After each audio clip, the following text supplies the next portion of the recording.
솔로몬 이후로 이스라엘은 남과 북으로 그 나라가 갈라집니다. 그래서 북왕국을 이스라엘이라고 부르고 이제 남왕국을 유다라고 부르는데 다윗과 솔로몬의 혈통은 이 남유다로 이어지게 되어집니다. 그래서 남유다는 솔로몬의 아들 르호보암, 그리고 르호보암의 아들 아비암, 아비암의 아들 아사, 이렇게 성경에 이어지게 되어집니다. 솔로몬의 죄로 인해서 이스라엘이 반으로 나눠졌고, 솔로몬의 아들 르호보암은 적극적으로 산에다가 산당과 아세라상을 지었고, 그리고 이 아비암의 르호보암의 아들 아비암은 아버지가 지은 그 산당과 우상 안에서 아주 죄를 즐기면서 살았던 인물입니다. 그래서 솔로몬부터 솔로몬, 르호보암, 아비암, 이렇게 3대에 걸쳐서 온 이스라엘은 우상 숭배의 나라가 되었습니다. 남유다는, 북이스라엘도 말할 것 없이. 그런데 놀랍게도 아비암의 아들 아사, 이 아사는 하나님 앞에서 놀라운 종교개혁을 시작하는 것이 오늘 본문에 기록되어 있는 사건입니다. 이제 한번 이 아사의 종교개혁을 한번 보시죠. 11절. 아사가 여호와 보시기에 정직히 행해서, 12절, 남색하는 자를 그 땅에서 쫓아내고 그 조상이 지은 모든 우상들, 3대에 걸쳐 있었던 그 엄청난 우상들을 다 없애고 그의 어머니 마아가, 여기서 마아가는 어머니가 아니라 할머니인데 우리 지난주에 잠시 언급했던 것처럼 성경에는 할머니라는 표현이 없고 다 어머니입니다. 그래서 그 할머니 마아가가 혐오스러운 아세라상을 만들었다는 이유로 태호의 위를 폐해버리고, 본문에는 여기까지만 기록되어 있지만 똑같은 사건을 기록하고 있는 역대하 15장 9절에서는 이런 말씀이 추가되어 있습니다. 북이스라엘에 있던 경건한 사람들이 아사와 여호와 하나님이 함께 있는 것을 보고 아사의 그 종교개혁을 보고 다 아사에게로 돌아가더라라는 말씀이 기록되어 있습니다. 북이스라엘 백성들이 그 삶의 터전, 그 이권과 경제 활동을 다 버려두고 아사 왕에게로, 남유다로 예배하기 위해 내려왔다더라. 그래서 그야말로 새로운 화합과 통합의 장이 열렸습니다. 남과 북이 신앙 안에서 하나가 되어지는 신앙 공동체가 되고 있더라. 이제 이런 내용이 기록되어 있는 거죠. 이게 다 누구 때문에? 아사 왕 때문에. 그럼 아사 왕의 무엇이 특별해서 하나님은 아사 왕을 통해서 이토록 놀라운 역사를 일으켰을까요? 본문 15장 11절 말씀을 한번 다시 보시죠. 아사가 그의 조상 다윗같이 여호와 보시기에 어떻게 행했다고요? 정직히 행하여. 아사 왕은 하나님 앞에 정직히 행했구나. 그래서 하나님이 아사 왕을 붙잡고, 이 정직한 아사 왕을 붙잡고 종교 개혁을 일으켰구나. 그러니 우리도 하나님처럼, 아사처럼, 우리도 아사처럼 하나님이 찾으시는 그 사람이 되자. 하나님이 찾는 정직한 사람 되고 하나님이 찾으시는 그 예배자가 되자. 이제 이것이 오늘날 교회 안에 숨어 있는 산당입니다. 하나님 앞에서 자, 우리가 아사왕 같은 사람이 되어보자. 하나님 앞에서 내가 어떤 자격을 갖춰보자. 하나님이 나를 찾아오실 만한, 하나님이 나를 쓰실 만한 그런 자격과 조건을 우리 갖추자. 이것이 산당입니다. 아사왕이 하나님 앞에 어떤 자격을 갖추어서 하나님이 아사왕을 쓰신 것이 아닙니다. 우리 시편 14편 2절에 있는 말씀을 한번 보시죠. 하늘에서 하나님이 인생을 굽어 살피면서 하나님을 찾는 자가 있는가 보려고 하신즉, 하나님이 찾았다고요? 못 찾았다고요? 못 찾았다고요. 한 사람도 없더라. 하나님이 쓰시려고 사람을 찾아보니 자격 갖춘 사람은 한 사람도 없더라. 시편 53편 2절 똑같은 말씀의 반복입니다. 하나님이 하늘에서 인생을 굽어 살피사 하나님을 찾는 자가 있는가 보려고 하신즉 찾았나요? 못 찾았나요? 못 찾습니다. 한 사람도 없습니다. 로마서 3장 10절 말씀도 보시죠. 의인은 없나니 하나도 없고 깨닫는 자도 없고 하나님을 찾는 자도 없고, 하나님을 찾는 사람은 이 세상에 단 한 사람도 없습니다. 달리 표현하면 하나님이 찾으시고 하나님이 사용하실 만한 자격 갖춘 사람이란 이 땅에 한 사람도 존재하지 않습니다. 그래서 로마서 5장 8절 우리가 아직 죄인 되었을 때에 그리스도께서 우리를 위하여 죽으심으로 하나님께서 우리에 대한 자기의 사랑을 확증하셨느니라. 이 땅에 하나님이 찾을 만하고 하나님이 쓰실 만한 그런 자격 갖춘 사람은 이 땅엔 단 한 사람도 없습니다. 그래서 하나님께서 그의 아들 예수님을 이 땅에 보내심으로, 예수 그리스도가 우리를 위해 죽으심으로 하나님이 찾으시고 하나님이 쓰실 만한 자격을 예수 그리스도를 통해서 성도에게 주셨습니다. 그래서 하나님이 찾으시고 하나님이 쓰실 만한 자격이란 오직 날 위해 십자가에서 죽으신 예수 그리스도의 십자가 보혈뿐입니다. 예수님의 그 죽으심이 하나님 보시기에 성도의 유일한 자격, 조건, 근거가 되는 것이죠. 오늘 우리가 하나님이 찾으실 만한 바로 그 예배자가 되자라고 결단을 하고, 그래서 우리가 노력하고 힘쓰고 애써서, 그래서 정말로 오늘 우리가 하나님이 찾으시고 또 하나님이 사용할 만한 그런 예배자가 우리가 될 수 있다면, 예수님은 대체 왜 십자가에서 죽으셨단 말입니까? 오늘 우리가 예수님이 없어도 하나님이 찾으실 만한 사람이 될 수 있다면, 예수님 없어도 하나님 앞에서 정직한 사람 될 수 있고 성실한 사람 될 수 있고, 예수님이 없어도 하나님 앞에 온전한 예배자가 될 수 있다면 예수님의 죽음은 그야말로 헛된 죽음에 지나지 않습니다. 그런데 오늘날 교회가 자꾸 하나님이 찾으시는 그 한 사람 되십시오, 그 예배자가 되십시오라고 하면 이건 말은 좋고 내용도 좋지만 사실은 예수님의 십자가를 부인하고 십자가가 없는, 나중에 우리 살펴보겠지만 이것이 여로보암의 죄가 되어지고 이것이 교회가 산당이 되었다라는 뜻이 되어집니다. 하나님이 찾으시는 그 한 사람, 그 예배자가 되자가 아니라 우리는 이미 하나님이 찾으시는 예배자입니다. 어떻게요? 내가 뭘 하고 안 하고의 문제가 아니라 날 위해 십자가에 죽으신 예수 그리스도의 그 십자가의 보혈 때문에 하나님을 믿는 나는 이미 하나님이 찾으시는 그 예배자고, 예수님을 믿는 나는 이미 하나님이 찾으시는 그 한 사람이다라는 뜻입니다. 나는 이미 정직한 사람이고, 나는 이미 의로운 사람이고, 나는 이미 다윗과 같은 사람입니다. 누구 때문에? 예수님 때문에. 그러니 예수님을 믿으십시오. 지금 이것이 한 4주에 걸쳐서 계속 이어지고 반복되어지는 성경의 메시지입니다. 예수님을 믿으십시오. 오늘 본문을 통해서 아사왕이 하나님께 쓰임 받았다고, 대체 아사왕이 어떻게 하나님께 쓰임을 받았는지, 아사왕에게서 자꾸 그 어떤 근거와 자격과 조건을 찾아내려고 하면 그러면 안 됩니다. 모든 근거와 자격과 조건은 예수님께 있습니다. 또 오늘 본문을 통해서 아사왕이 종교개혁을 일으켰는데, 종교개혁을 일으킨 이 아사왕을 닮아가려고 해서도 안 됩니다. 성도는 누구를 닮아야 하나요? 예수님을 닮아가야 합니다. 성도가 사람을 닮아가려고 하는 것은 예수님의 십자가를 짓밟는 행위입니다. 성도는 누구를 닮아야 하나요? 예수님 닮아야 합니다. 아사왕은 하나님 앞에 엄청난 업적을 남겼습니다. 이건 잘한 일입니다. 그러나 지금 성경이 기록하고 있는 것은 아사왕은 하나님을 위해 엄청난 업적을 남긴 훌륭한 왕이다, 이걸 성경이 이야기하는 것이 아니라 아사왕의 그 엄청난 업적, 아사왕의 그 열심, 하나님을 향한 그 뜨거움, 그 정성과 충성과 헌신, 섬김, 그것 역시 산당에 지나지 않는다 하는 것이 오늘 성경이 우리에게 말하고자 하는 내용입니다. 우리 14절 말씀을 보시죠. 아사왕이 무엇을 없애지 못했나요? 산당은 없애지 못했습니다. 여러분, 산당이 뭡니까? 산당이란 모든 우상 숭배의 시작이요 끝입니다. 우상 숭배는 이 산당 안에서 이루어집니다.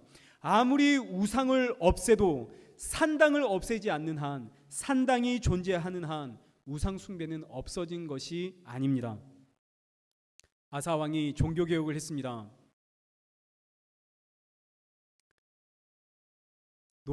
하나님을 위해서 놀라운 일을 했죠. 그러나 산당은 없애질 못했더라. 이 말씀의 의미는 결국 아사 왕의 그 모든 업적과 열심과 뜨거움은 또 다른 우상에 지나지 않는다 하는 표현입니다. 이제 일단 이 말씀이 어떤 의미인지 우리 본문을 통해서 확인부터 하겠습니다. 아사 왕이 하나님을 위해서 엄청난 일을 했는데 우리 15절의 말씀처럼 우상도 없애고 할머니를 그 태우에 위에서 끄집어 내리고, 그리고 하나님의 전에 그 감사함, 하나님을 향한 그 감사함, 자신의 그 신앙의 고백을 금과 은으로 만들어서 갖다 바쳤습니다. 그런데 15절 전쟁이 일어났습니다. 북이스라엘 왕 바하사가 유다를 치러 내려오면서 라마를 건축하고, 유다 왕 아사가 북이스라엘 백성들과 교제하지 못하도록 이제 전쟁을 선포하는 것이 17절의 내용입니다. 그러자 유다의 아사 왕이 어떤 행동을 했는지 한번 보시죠. 18절과 19절. 아사가 여호와의 성전 곡간과 왕궁 곡간에 남은 은금을 모두 가져다가 그 신하의 손에 넘겨 다메섹에 거주하고 있는 아람 왕 베나닷에게 보내며 이르되, 내가 당신에게 은금을 보냈으니 와서 이스라엘의 왕 바하사와 세운 약조를 깨뜨리고 그가 나를 떠나가도록 도와라. 지금 아사 왕이 누구를 의지하고 있는가 한번 보십시오. 아사 왕이 하나님을 믿고 놀라운 종교 개혁을 했습니다. 이거 아사 왕의 진심이었겠죠. 보통 마음으로 이런 종교 개혁할 수 없습니다. 온 나라가 지금 하나님을 섬깁니다. 그러자 북이스라엘에서 경건한 백성들이 예루살렘 성전으로 내려오기 시작했습니다. 당시의 국력은 백성들에게 있습니다. 백성이 빠져나간다는 것은 나라가 큰 위기에 봉착했다라는 의미가 되어지죠. 그래서 북이스라엘의 왕 바하사는 예루살렘으로 내려가는 길목에 라마라고 하는 성을 건축을 하고, 백성들이 유다로 내려가지 못하도록 막은 후에 유다를 향해 전쟁을 선포했습니다. 남유다는 북이스라엘에 비해서 아주 작은 나라입니다. 북이스라엘은 몇 지파가 모였나요? 10지파가 모였습니다. 남유다는 몇 지파가 있나요? 2지파가 있습니다. 10대 2의 싸움입니다. 거기다 지금 유다 지파는 안으로는 우상 숭배자들과 싸우고 있는 여러모로 불리한 싸움입니다. 그러자 이때 아사 왕이 누구를 의지하더라? 아람 왕 벤하닷을 의지하더라. 아니, 아사 왕이 지금 하나님 믿는다면서요. 종교 개혁을 했다면서요. 그런데 위기가 오니까 아사 왕이 누구를 의지합니까? 하나님을 의지한 것이 아니라 18절, 하나님의 성전 곳간에 자신의 그 신앙의 고백으로 드렸던 그 금과 은까지도 거저와서 아람 왕에게 주면서 아람 왕을 의지하고 있는 아사 왕입니다. 그 아사 왕이 믿었던 건 대체 뭔가요? 대체 아사 왕은 무엇을 믿었나요? 우리의 눈은 아사 왕이 이룩한 그 위대한 업적들, 위대한 종교 개혁들, 하나님을 향한 아사 왕의 그 뜨거운 열심과 열정들, 여기에 우리의 눈은 가지만 정작 성경은 뭐라고 한다고요? 사람에게서 나오는 것은 그것이 아무리 진심이었다 한들 거짓된 것이다. 아사 왕에게서 하나님이 그 아사 왕을 쓰셨다라는 어떤 조건과 자격과 근거를 찾아내려고 그렇게 하지 마라라는 뜻입니다.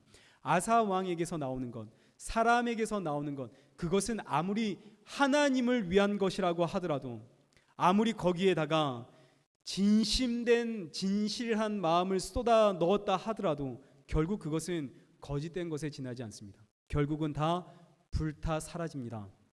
하나님을 위한 열심, 하나님을 위한 충성, 하나님을 위해서 우상도 없애고, 하나님을 위해서 남색하는 자도 쫓아내고, 하나님을 위해서 할머니의 그 태우의 위도 패하고, 하나님을 위해서 온 나라를 예배하는 나라로 만들었다 하더라도 그것 전부 다 불타버립니다.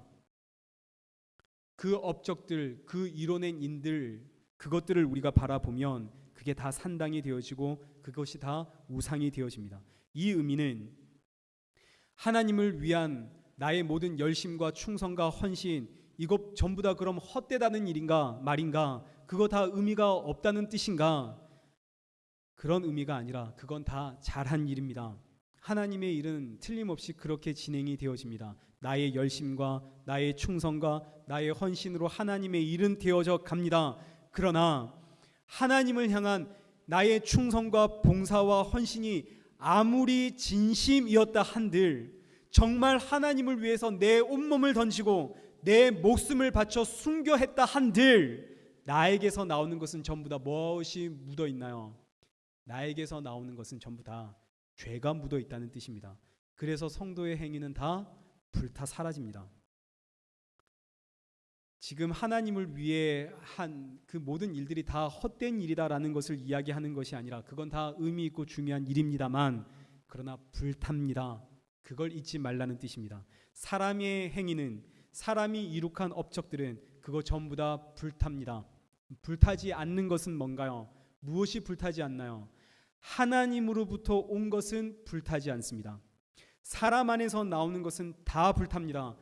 하나님으로부터 온 것은 불타지 않습니다. 그럼 하나님으로부터 무엇이 왔나요? 예수님이 오셨죠. 말씀이신 예수님이 오셨습니다. 그래서 말씀이신 예수 그리스도를 믿는 믿음만이 영원합니다. 이것이 지금 아사 왕의 이야기입니다. 아사 왕의 업적과 행위는 그거 다 불타 없어집니다. 아사 왕이 종교개혁을 했습니다. 종교개혁을 한 아사의 마음은 진심이었겠죠. 그러나 위기의 순간 아사 왕은 하나님이 아니라 사람을 의지합니다. 심지어 하나님의 성전 그 곳간에 받쳐져 있는 금과 은도 빼내서 사람에게 주었습니다. 그러면 아무리 아사 왕의 종교 개혁이 아사 왕의 진심이었고 신앙이었다 한들 아사 왕은 결정적인 순간에 사람을 의지하는 하나님 보시기에 정직한 자인가요? 정직하지 않은 자인가요? 정직할 수가 없는 자입니다. 그런데 성경은 아사 왕은 하나님 앞에서 정직한 자다. 11절 말씀 보시죠. 그는 조상 다윗같이 여호와 보시기에 정직한 자다. 14절 아사의 마음은 일평생 여호와 앞에 어땠다고요? 온전하였더라. 아니 대체 하나님은 아사 왕의 뭘 보신 건가요? 아사 왕의 행위와 아사 왕의 업적은 전부 다 거짓이라는 것이 들통이 났습니다. 결정적인 순간엔 세상을 의지하고 있는 아사 왕입니다. 그런데 하나님은 대체 아사 왕의 무엇을 보고 정직한 사람, 그는 일평생 마음이 내 앞에서 온전한 사람, 아사 왕은 온전한 사람이 아니죠. 그의 마음은. 그런데 하나님은 그는 내 앞에서 일평생 마음이 온전했다 하십니다. 아사 왕의 그 거짓된 모습은 온 천하에 드러났는데 하나님은 그렇지 않아. 아사 왕은 그의 마음은 내 앞에서 일평생 온전했어. 대체 하나님은 무엇을 보신 건가요? 아사 왕에게. 11절 아사가 그의 조상 다윗같이, 하나님은 이걸 보십니다. 그의 조상 다윗같이, 다윗처럼 예수님을 믿는 그 믿음으로 인해서 하나님 보시기에 아사는 정직한 사람이요 한평생 하나님 앞에 온전한 마음을 가진 사람이다 라는 뜻이 됩니다.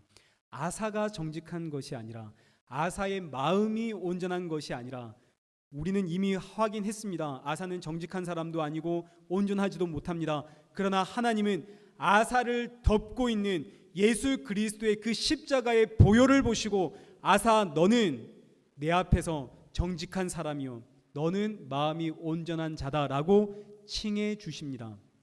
요한계시록 19장 8절 말씀을 한번 보시죠. 천국에서 입고 있는 옷이 소개됩니다. 천국에서 성도는 어떤 옷을 입냐면 빛나고 깨끗한 세마포 옷을 입습니다. 이제 오늘 우리 모두가 다 천국에 가서 입을 옷입니다. 세마포 옷입니다. 그런데 이 세마포 옷의 이름이 무엇인가요? 성도의 착한 행실입니다. 성도의 착한 행실, 성도의 옳은 행실이란 대체 뭔가요? 무엇이 성도의 옳은 행실입니까? 이것은 어떤 윤리 도덕적인 의미가 아닙니다. 내가 무엇을 하고 안 하고의 그런 문제를 의미하는 것이 아닙니다. 13절 이 세마포 옷의 또 다른 이름은 피 뿌린 옷, 그리고 또 다른 이름은 하나님의 말씀이라는 옷입니다. 정리하면 성도가 천국에 가면 천국 문 앞에서 성도의 모든 것은 다 불타 없어지는데 그것이 아무리 하나님을 위해 했다 한들 죄가 묻어 있기 때문에 아무리 나의 진심을 하나님 앞에 올려 들었다 한들 그것 다 죄로 인해서 불타버리는데 불타지 않는 것 하나, 성도가 입고 있는 이 세마포 옷, 이 세마포 옷, 이 한 장만큼은 절대 불타지 않고 남아있는 하나님 앞에 공적이 되어지는데, 이 세마포 옷의 이름을 보니 그 옷의 이름은 성도의 착한 행실, 성도의 옳은 행실. 그럼 성도의 착한 행실이라고 불리우는 이 세마포 옷은 보니까 피 뿌려진 옷, 하나님의 말씀이라는 이름을 가지고 있습니다. 하나님의 말씀은 예수님을 의미하고, 피뿌림이란 예수 그리스도의 십자가의 보혈을 의미합니다. 그러면 성도의 착한 행실이란 뭔가요? 예수님을 위해서 내가 피를 쏟아냈습니다. 나 예수님을 위해서 내 피를 다 쏟아냈습니다. 이것이 성도의 착한 행실이 아니라, 날 위해 십자가에서 피 흘려 죽으신 그 예수 그리스도를 믿는 그 믿음이 성도의 착한 행실이다라는 뜻입니다. 그래서 성도가 천국에서 입는 옷은 바로 이 믿음의 옷, 예수 그리스도의 보혈의 옷, 이거 있습니다. 성도의 모든 행실은 다 불타 사라지는데 무엇만 남더라? 예수님의 피를 뒤집어 쓰고 있는 이 세마포 옷만 남더라. 예수님을 위해 흘린 내 피는 다 불타 사라집니다. 우리는 흔히 선교자들, 순교자들의 흘린 그 피 위에 복음의 꽃이 핍니다 라고 우리는 이야기를 하지만, 참 듣기도 좋고 참 감동적인 이야기지만, 이것처럼 비성경적이고 이것처럼 예수님의 피를 짓밟는 표현은 없습니다. 나중에 살펴보겠지만 이게 여러보암의 죄입니다. 선교자들이, 순교자들이, 선교사들이 흘린 그 피 위에 복음이 꽃피고 열매를 맺으면, 그럼 예수님의 피는 대체 뭡니까? 그럼 예수님은 대체 왜 우리를 위해 피 흘리셔야 했단 말입니까? 내 피 위에 복음이 열매를 맺는다면, 일본 한번 보시죠. 일본은 대한민국보다 수백 년 전에 기독교가 들어왔고, 한국에서 죽은 순교자의 피와 비교할 수 없는 수십 배, 수백 배의 선교자들이 그곳에 피를 묻었습니다. 복음이 일본에서 꽃 피었나요? 복음은 사람의 피 그 위에 꽃 피는 것이 아니라 오직 예수 그리스도의 피 위에 꽃이 핍니다. 예수 그리스도의 피 위에 열매를 맺습니다.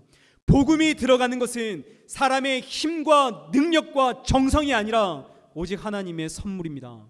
이게 우리 신앙이고 우리의 믿음입니다. 천국의 문 앞에서 이 믿음의 옷을 입고 있는 모든 것은 다 불탔는데, 예수님의 십자가의 보혈을 뒤집어 쓰고 있다면 하나님께서 넌 내 자녀가 맞다 라고 인치시고 나를 천국으로 끌고 집어넣어 주신다는 뜻입니다. 나를 보니 내가 이룬 모든 업적과 내가 모든 일들은 다 불타버립니다. 이것도 타고 저것도 타고, 하나님을 위해서 피 흘렸던 나의 그 피와 나의 그 고난과 나의 그 고통과 심지어 주를 위해 바쳤던 나의 이 생명까지도 다 타버립니다. 자신만만하게 하나님 앞에 가지고 갔던 것, 그것 전부 다 불타버립니다. 어찌할꼬 나는 이제 어찌할꼬. 모든 것이 불타고 말았습니다. 나는 너무나 거짓된 존재임이 드러났습니다. 그런데 하나님께서 맨발로 달려나와 나를 붙잡고 너는 나의 흠없고 완전한 자녀다 하십니다. 왜요? 나에게서 나오는 것은 다 불타 사라졌는데, 날 위해 죽으신 예수 그리스도의 그 십자가의 보혈만큼은 타지 않고 나의 옷이 되어 주더라는 것이죠. 이 십자가의 보혈은 내가 만들어낸 것이 아니라 하나님이 주신 것이고 예수님이 주신 겁니다. 그래서 천국은 오직 은혜로 들어갑니다. 오늘 누가 천국 들어갈 수 있나요? 저는 저를 아무리 보고 또 봐도 저 이 자리에 서 있을 만한 자격이 없는 창피한 사람입니다. 제 안에는 저의 가족들을 향한 엄청난 미움도 있고 질투도 있고 분노도 제 안에는 있습니다. 저는 이 자리에 서 있을 만한 사람이 아닙니다. 그런데 하나님께서는 저의 이 악함을 보는 것이 아니라 예수 그리스도를 믿는 그 믿음 하나 보시고, 예수님의 그 십자가의 보혈의 옷을 입고 있다는 그 믿음 하나 보시고 너는 내 아들이 틀림없다 하십니다. 저는 이 은혜 속에서 오늘도 살아갈 소망을 가집니다. 훌륭한 업적을 가진 신앙인들 보지 마십시오. 그건 다 불타 사라집니다. 하나님 앞에서 성도의 훌륭한 일, 성도의 훌륭한 업적이라고 하는 것은 오직 예수 그리스도의 십자가의 보혈을 믿는 그 믿음뿐입니다. 이 믿음이 있으면 우리는 항상 훌륭한 신앙인이고 항상 하나님이 찾으시는 바로 그 예배자고 바로 그 한 사람입니다. 이 동일한 말씀이 신약 성경에는 이렇게 기록이 되는 거죠. 누가복음 10장 38절 이하에 우리가 잘 알고 있는 마르다와 마리아가 나옵니다. 어느 날 예수님이 오신다는 소식에 마르다가 예수님을 자기의 집으로 영접합니다. 39절의 말씀처럼 동생 마리아는 예수님의 발 앞에 앉아서 예수님의 말씀을 듣고 있고 40절에 기록되어 있는 것처럼 마르다는 예수님을 위해 준비를 하고 있습니다. 마음이 분주합니다. 마르다는 예수님을 위해서 내가 드릴 수 있는 가장 좋은 것 드리고 싶었습니다. 그 마음이 얼마나 진실하고 얼마나 이쁜가요? 근데 동생을 보니까 화가 나는 거죠. 아니 저기서 저렇게 예수님과 이야기만 하지 말고 지금 나랑 같이 예수님을 위해서 일하면, 지금 나와 같이 예수님을 위해서 준비하면 얼마나 우리가 더 좋은 것 예수님 앞에 드릴 수 있을까? 그래서 보다 못한 마르다가 예수님께 한마디를 합니다. 예수님, 그를 명해서 나를 좀 도와라고 하소서. 그러자 예수님의 답변이 이렇습니다. 41절. 마르다야 마르다야, 네가 많은 일로 염려하고 근심하지만 몇 가지만 하든지 혹은 한 가지만 하더라도 그걸로 족하다. 한 가지만 하더라도 족하다. 마리아는 이 한 가지, 이 좋은 것을 택했으니 빼앗기지 않는다. 이거 어려운 말 같지만 쉽게 표현하면 지금 예수님을 향한 마르다의 열정, 열심, 마르다의 이 충성과 헌신, 예수님께 가장 좋은 것 드리고 싶은 이것 헛된 것 아닙니다. 이거 참 좋은 일이고 이렇게 해야 됩니다. 그러나 결국 이것 다 불타 사라집니다. 이건 전부 다 불타 사라지는 겁니다. 아무리 좋은 것 예수님 앞에 드려도, 아무리 내 진심을 하나님 앞에 다 드려도 여기엔 다 죄가 묻어져 있습니다. 나에게서 나오는 건 다 죄가 있습니다. 그래서 이건 다 불타 사라집니다. 그러나 마리아의 것은 불타지 않습니다. 마리아의 것은 사라지지 않습니다. 왜요? 마리아는 대체 뭘 했나요? 39절, 다시 39절 보시죠. 예수님의 어디에 앉아? 발치에 앉아 그의 말씀을 듣고 있습니다. 아니 그러면 성도 아무것도 안 하고 예수님의 말씀만 들으면 된다는 뜻인가요? 그런 의미가 아닙니다. 그런 뜻이 아닙니다. 지금 마리아가 뭐 하고 있는가 다시 한번 확인해 보십시오. 39절. 마리아가 지금 어디에 앉아 있다고요? 예수님의 발치에 앉아 있습니다. 두 사람이 있습니다. 한 사람은 서 있고 한 사람은 앉아 있습니다. 그럼 누가 섬기는 사람인가요? 서 있는 사람이 섬기는 사람인가요? 앉아 있는 사람이 섬기는 사람인가요? 섬기는 사람이 앉아 있으면 됩니까? 안 됩니까? 안 되죠. 섬기는 사람은 항상 서 있어야 됩니다. 식당에 앉아 있는 사람은 섬김을 받는 사람, 섬김을 받기 위해 앉아 있죠. 서 있는 사람은 섬기기 위해 서 있습니다. 마르다는 예수님을 섬기기 위해 이리저리 서서 움직이고 있습니다. 마르다는 예수님을 섬기는 사람입니다. 반면 마리아는 예수님의 발치에 앉아 있죠. 그럼 누가 서 있다는 뜻인가요? 예수님이 서 있죠. 마리아는 예수님의 발치에 앉아 있고 예수님은 서 계십니다. 지금 누가 섬기고 있다는 뜻인가요? 예수님이 섬기고 있다는 뜻입니다. 마르다는 예수님을 섬기고 있습니다. 그러나 예수님을 섬기고 있는 이 모든 것은 다 불타 사라진다는 뜻입니다. 내가 예수님을 위해, 내가 하나님을 위해, 내가 교회를 위해 그렇게 살아왔던 나의 모든 세월과 나의 모든 열심과 나의 모든 열정은 다 불에 탑니다. 의미가 없다는 것이 아닙니다. 불에 탄다는 뜻입니다. 이거 잘했고 참 귀한 일입니다. 그러나 여기엔 죄가 묻어 있습니다. 이건 다 불에 탑니다. 반대로 마리아는 앉아서 예수님의 섬김을 받고 있습니다. 예수님이 마리아를 섬기고 있는 거죠. 예수님의 섬김은 영원합니다. 이건 불에 타지 않습니다. 누구에게도 빼앗기지 않습니다. 예수님으로부터 나오는 것은 죄가 없습니다. 예수님의 섬김은 나를 천국으로 들어가게 하는 세마포 옷입니다. 그래서 예수님께서 너 이것저것 다 좋은데 그러나 한 가지만 해도 족하다. 나의 섬김을 받는 것만으로 족하다라는 뜻입니다. 예수님의 섬김 받는 것만으로 우리는 족합니다. 교회는 섬김을 받는 곳인가요? 아니면 섬기러 나오는 곳인가요? 교회는 섬김을 받기 위해 나오는 곳입니다. 누구의 섬김을 받기 위해 나오나요? 사람의 섬김 받으려고 나오는 것이 아닙니다. 교회는 예수님의 섬김을 받는 곳이 교회입니다. 예수님의 섬김을 받아야만 구원을 받습니다. 지금도 보시죠. 여러분 앉아 계시죠? 저는 서 있습니다. 지금 예수님의 말씀 전달하고 있죠. 그럼 지금 누가 누구를 섬기고 있나요? 지금 여러분이 예수님을 섬기고 있나요? 아니면 예수님이 말씀으로 지금 여러분을 섬기고 있나요? 교회는 예수님의 섬김을 받는 곳입니다. 우리는 예수님의 섬김을 받아야만 합니다. 그러면 예수님의 섬김이란 뭔가요? 날 위해 십자가에 달려 죽으신 것, 이것이 예수님의 섬김입니다. 그래서 예배는 말씀을 통해서 날 위해 십자가에서 죽으신 예수님의 섬김을 매주 매 시간마다 확인하는 자리가 예배의 자리이고, 그 예수님의 섬김이 내 안에 차고 채워질 때, 날 위해 십자가에서 죽으신 그 예수님의 섬김이 내 안에 채워질 때 나는 어떤 사람이 되나요?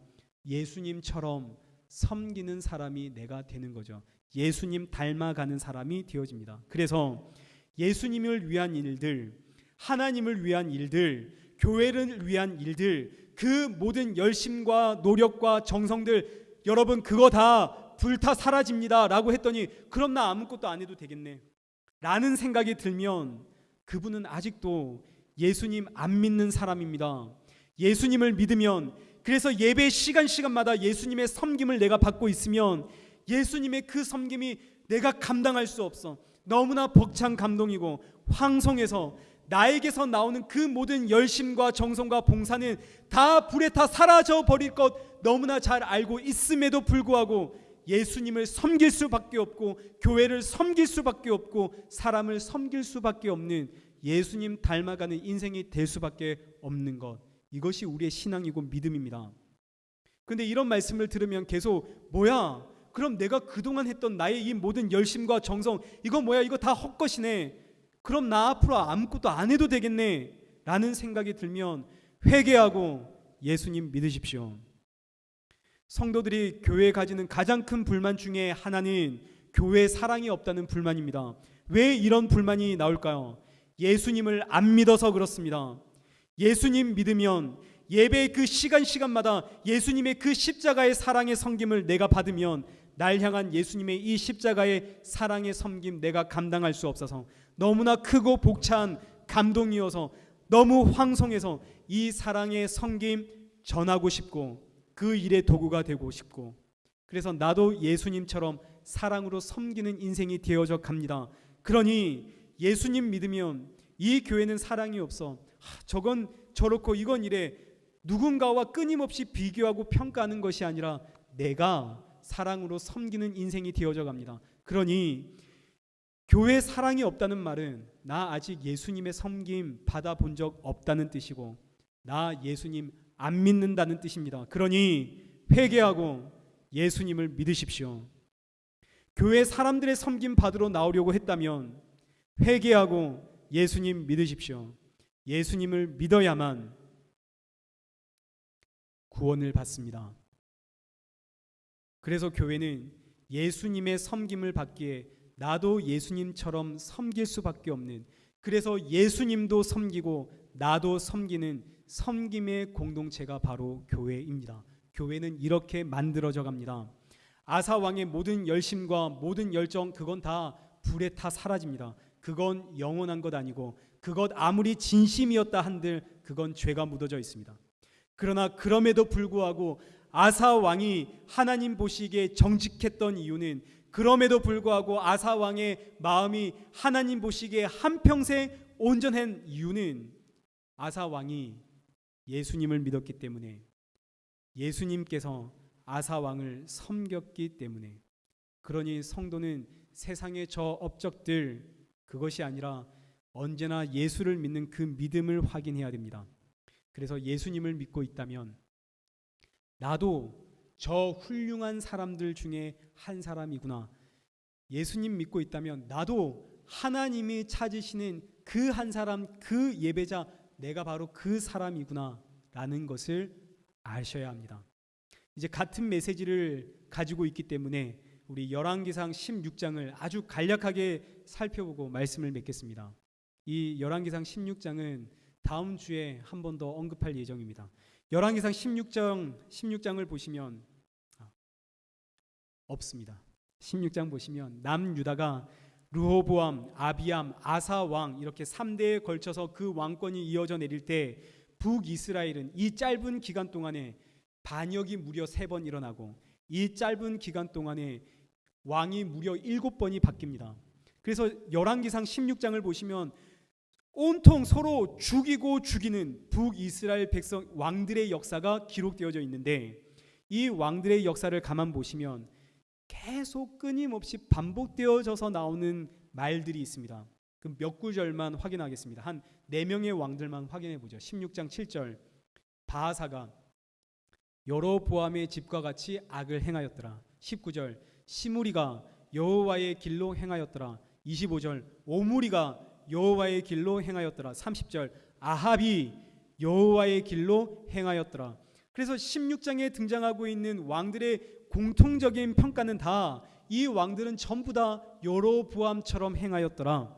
그럼 여로보암처럼 행하는 것은 대체 뭡니까? 여로보암의 죄는 무엇인가요? 여로보암의 죄는 열왕기상 12장 28절에 기록되어 있는 것처럼 금송아지를 만들어서 이 금송아지가 우리를 애굽에서 인도하여 낸 하나님이다 라고 선포한 것이 여로보암의 죄입니다. 그래서 이스라엘 백성들로 하여금 참된 하나님 앞에 나아가지 못하도록, 참된 하나님 앞에 예배하지 못하도록, 그리고 참된 하나님이 대체 어떤 하나님인지 알지 못하도록 만든 것이 여로보암의 죄입니다. 이것을 이제 신약적 표현으로 바꾸면 교회가 믿음, 소망, 사랑은 이야기하고, 성도의 충성, 헌신, 봉사는 이야기하고, 신앙의 여러 가지 규칙과 성도의 바람직한 삶 등에 대해선 선포하고 있지만, 윤리와 도덕은 그 안에 있지만 정작 그 안에 예수님의 십자가는 없는, 좋은 이야기는 너무나 많고 너무 재미있고 즐겁고 그 안에 감동도 있고 감격은 있는데, 그런데 정작 예수님께로 나를 인도하지는 못하게 하는, 예수 그리스도의 십자가의 섬김을 받지 못하게 하는, 이것이 여로보암의 죄입니다. 열왕기상 16장에 기록된 여로보암부터 아합에 이르기까지 이 시대를 다른 성경이 어떻게 평가하냐면, 우리 역대하 15장 3절 말씀을 한번 보시죠. 북이스라엘에는 참 신도 없고 가르치는 제사장도 없고 율법도 없은 지가 오래되었다. 우리가 잘 알다시피 여로보암 왕이 금송아지 만들고 이것이 우리를 인도해낸 하나님이다라고 한 이후에 하나님의 제사장들을 다 파면시켰고, 그래서 북이스라엘의 제사장들은 전부 다 남유다로 피난을 왔고, 북이스라엘엔 이제 하나님도 없고 가르치는 제사장도 없고, 그러니 당연히 말씀도 없죠. 율법이 없습니다. 그런데 북이스라엘 백성들은 그런데도 불구하고 계속 누구를 믿는다라고 이야기하냐면, 우리는 하나님을 믿고 있습니다라고 이야기를 하는 겁니다. 북이스라엘엔 하나님도 없고 제사장도 없고 말씀도 없는데, 그런데 이 백성들은 아니, 우린 하나님 믿고 있는데 라고 한다는 거죠. 이건 정말 무서운 이야기입니다. 교회는 다니고 있습니다. 근데 예수님 모릅니다. 예수님의 섬김 받은 적이 없습니다. 그런데 자꾸 나는 예수님 믿는다고 합니다. 이것처럼 무서운 일이 어디 있나요?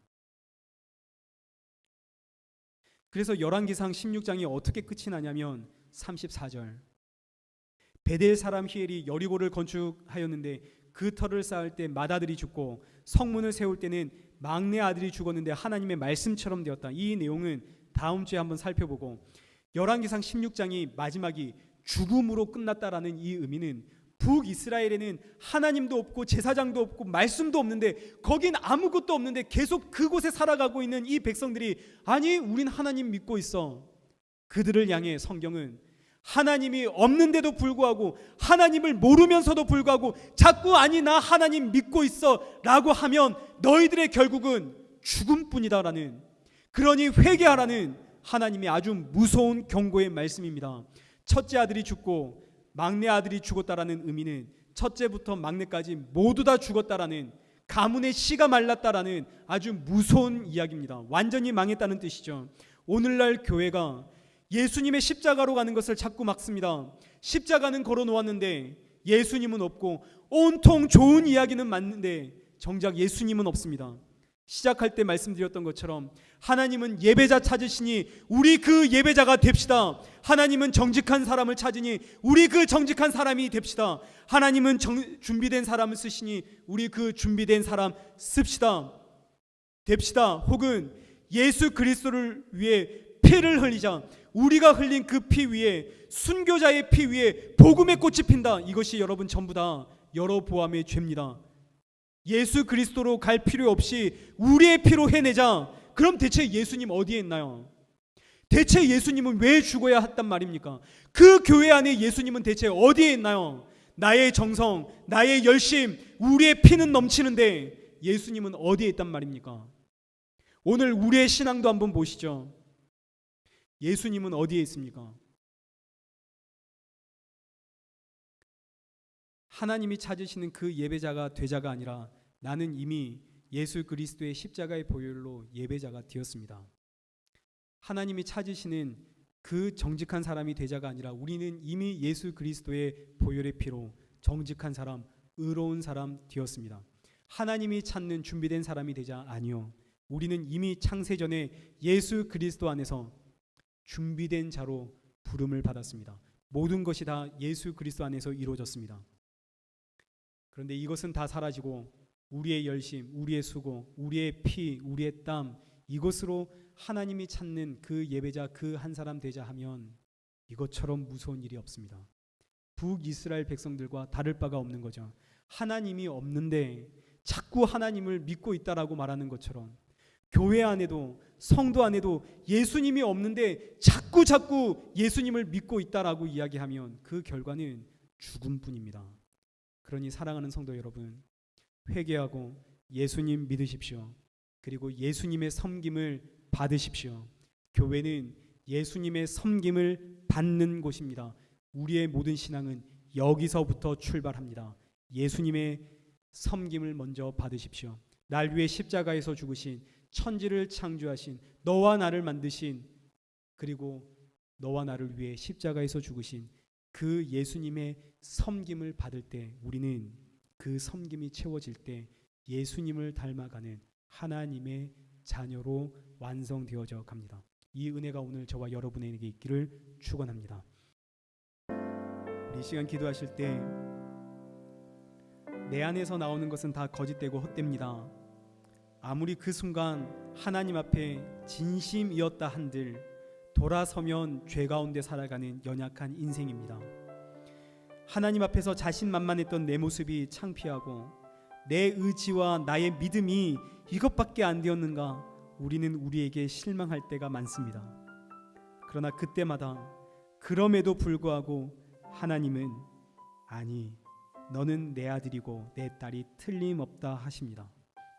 하나님은 나의 어떤 의지, 나의 각오, 나의 열심을 기뻐하는 것이 아니라 날 위해 십자가에서 죽으신 예수님을 기뻐하시고 날 위해 죽으신 그 예수님 때문에 우리의 그 악함에도 불구하고 너는 내 자녀가 틀림없다 하십니다. 자격 없는 나에게 예수님이라는 자격을 주신 하나님, 이것이 하나님 아버지의 사랑이고 우리는 이 사랑의 섬김을 받고 있습니다.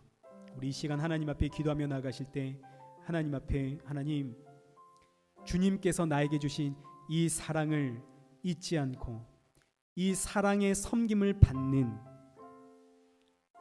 그리고 이 사랑의 섬김이 내 안에 차고 넘쳐 나도 날 위해 십자가에서 죽기까지 섬기신 그 예수님을 닮아가는 성도가 될 수 있도록 성령의 충만함 주옵소서. 우리 시간 하나님 앞에 함께 주시는 말씀 붙잡고 기도의 자리로 나아가겠습니다. 기도하겠습니다.